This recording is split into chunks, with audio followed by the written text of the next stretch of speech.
Hi, how you doing today? Hope you've had a lovely day, and hope you've been all been really good. Yeah, Nana here again to read you a bedtime story. And today's story is going to be called The Special Trainers. I bet you've all got a pair of special trainers. I know Atty and Ruby, you have ones that light up when you jump up and down, don't they? They're really good, aren't they? And I would love a pair of those. So once you get old enough, I might be pinching them. So if you're ready for your bedtime story, Nana will begin with the special trainers. Betsy peered in through the shoe shop window. There they were, her special trainers, her magic trainers. Those trainers she would just run, she'd fly. No one would be able to catch her in those extra special trainers. Betsy, come away from that window, Grandma Liz frowned. Oh, Grandma Liz, look, the trainers I was telling you about, they're still there. Betsy pointed. They're going to stay there too, Grandma Liz said. Come on. But I need a new pair of trainers, said Betsy. Mine are worn to nothing now. I don't know how you get through so many soles on your shoes so fast, Grandma Liz tutted. You must be eating them. Grandma Liz, just look at these trainers. Look at those colours. Look at the laces. Look at the time. Grandma Liz glanced down at her watch. Come on, Betsy, or we'll miss our bus. But Grandma Liz. Betsy, for the last time, I'm not buying you those trainers. For weeks now, all your mum and I have heard from you is trainers this and trainers that. But Grandma Liz, my best friend May has a pair of those trainers, Betsy said eagerly. And you should see her when she runs. She doesn't run, she soars and swoops, just like a bird or a plane. Betsy, you talk some real nonsense sometimes, said Grandma Liz. Come on, child. So Betsy had to leave the front of the shoe shop. She crossed her fingers tight. I want those trainers something fierce, Betsy muttered to herself. What did you say, Betsy? Asked Grandma Liz. Nothing, Grandma, said Betsy. Said Grandma. And without another word, off they went home. But on the way home, Betsy had an idea. At dinner time, the family sat around the table. Grandma Liz and Betsy and Sharina, Betsy's big sister, and Desmond, Betsy's bigger brother. For dinner, there was cuckoo and flying fish and salad and a huge jug of delicious sour soup drink mixed with milk and plenty of ice. Betsy licked her lips. Scrumptious. Pass the salt, please, Betsy, said Sharina. Betsy picked up the glass salt shaker. The tops of the trainers I want are just as white as this salt, said Betsy. She pointed to the pepper pot. And the soles of the trainers I want are blacker than the writing on the pepper bottle. Sharina and Desmond looked at each other. Betsy, I want to hear no more about those trainers. Do you hear? Frowned Grandma Liz. Yes, Grandma, Betsy said. Betsy poured herself a glass of sour sop drink, but some spilt on the sky blue tablecloth. The white liquid spread out. Betsy, Grandma Liz, look at that mess. The stain is just about the size of the trainers I want, Betsy muttered. Grandma Liz could stand it no longer. Elizabeth Ruby Bigelow, all day, all week, all month. You've done nothing but mope and whine about those trainers, frowned Grandma Liz. Your long face is spoiling my day as well as my dinner. Now, not another word. And Betsy knew then that she'd better shut up. Whenever Grandma Liz called her by her whole full name, Betsy knew she was treading dangerously close to trouble. But for the rest of the evening, all Betsy had in her head were her special trainers. She even fell asleep dreaming of soaring and flying, her special trainers on her feet.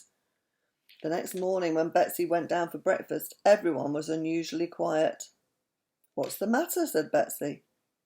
I've got something for you, Mam smiled. As your old trainers are in such a state, I decided to get you some new ones.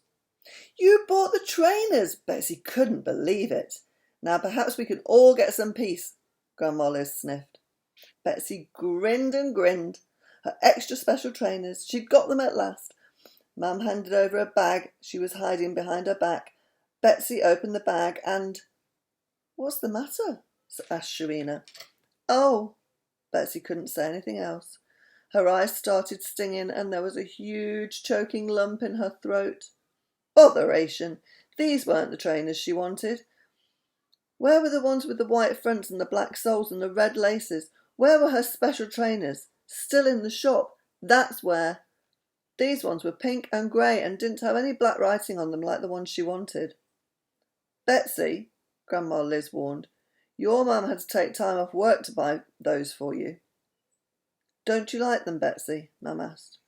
"They're lovely," Betsy whispered. "Put them on then," urged Desmond. Betsy sat down and oh, so slowly she put on her new shoes. "They look boss," smiled Sharina.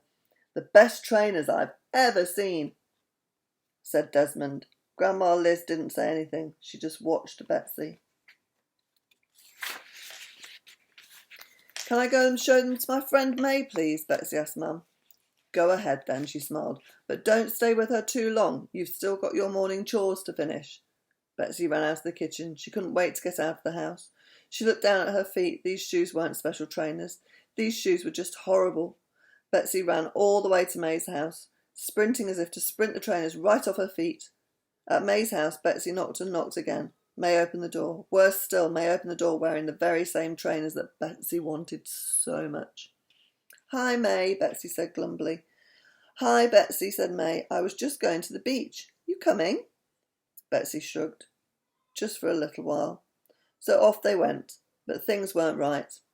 No, they weren't. By the time Betsy and May reached the beach, they were having a full-blown, full-grown argument.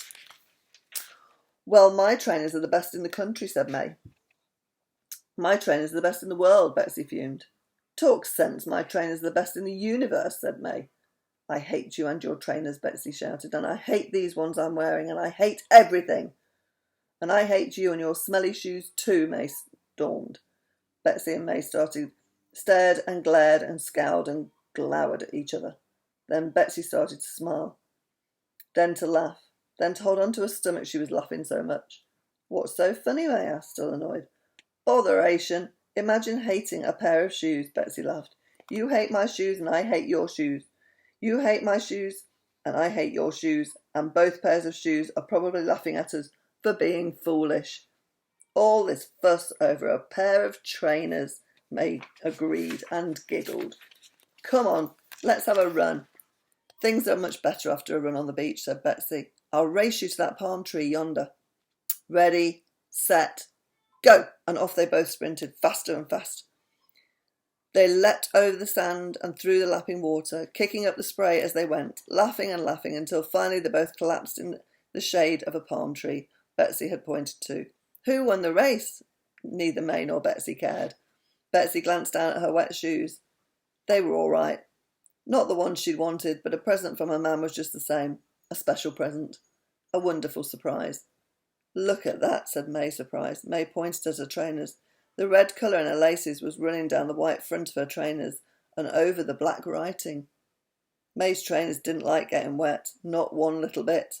But Betsy glanced down at her own trainers, still grey and pink with no running colours anywhere. She jumped up.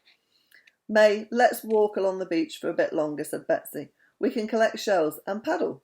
Never mind your trainers, let's walk along in our bare feet." "Yeah, that's much nicer, walking on the sand in bare feet anyway," May agreed, and May and Betsy ran over the white sand and through the blue water, their trainers knotted at laces and dangling around their necks. Oh, that was good, wasn't it? Although Betsy really, really, really wanted those trainers. When her mum bought her a present, she was, in the end, she was really pleased that she'd had those trainers, not the ones in the shop, especially because the ones in the shop ran, didn't they? And not ran in a good way, I meant the colours run. So, sometimes it's not always best to get what you wish for.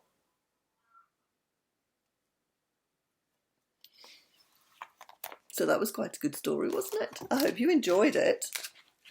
So Nana will read you again tomorrow. But in the meantime, I hope you sleep really, really well. I hope you're very good and I love you loads and loads, and I will look forward to seeing you very, very soon. So be really good. I love you. And so night night, Atty, I love you. Night night, Torben, I love you. Night night, Ruby, I love you. And night night, Max, I love you. Just take care and be good, and I'll see you soon. Bye. I love you.